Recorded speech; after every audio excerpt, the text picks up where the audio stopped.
Dédultré lecteur. Christophe Hervieux, auteur. Dis grand P, tu racontes Napoléon? Le Pégalurin raconte l'histoire de France à Chafachon. Ah, Napoléon, mon petit, était un grand homme. Enfin, pour bien grand. Pas plus haut que t'es. À ce qui paraît, mais, bon, dans 5 minutes, je vais te raconter un petit peu. D'abord, faut savoir que si notre gars est né en Corse, tout bézo, il arriva dans notre pays de Caux. Plachet, cheveux de nourriche, parce qu'il était pas Dieu vésillant. Bien le jeu de mots. D'ailleurs, elle n'est pas écrit dans les manuels, mais elle est à l'école des garçons à Goderville, qui fils d'apprentissage de la lecture. Veilles-tu?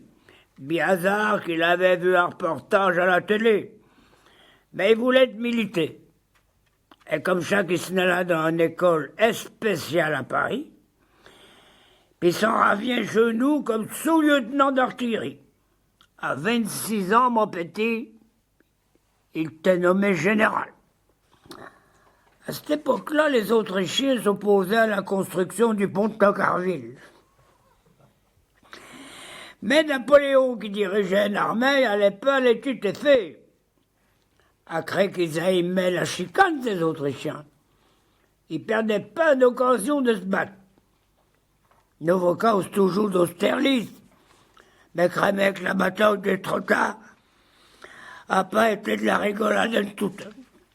Les Autrichiens campaient sur les falaises et pillaient les pétieux, mais qui rentrent sur leur bateau avec des tonnes de paissons. Si bien qu'après, ils allaient débarquer les ports, puis s'en venaient la nuit en quête, avec le marchandise.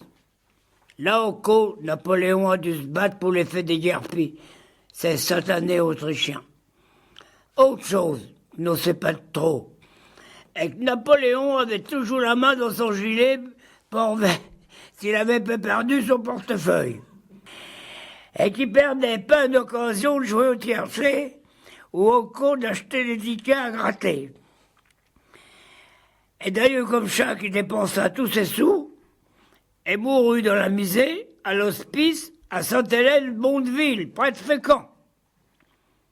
Papa, s'exclama la mère du jeune garçon, j'ai dans l'idée que tu racontes encore des bêtises à mon fiston. Des bêtises? Mais t'es bien gentille, ma fille, alors que je l'instruisons.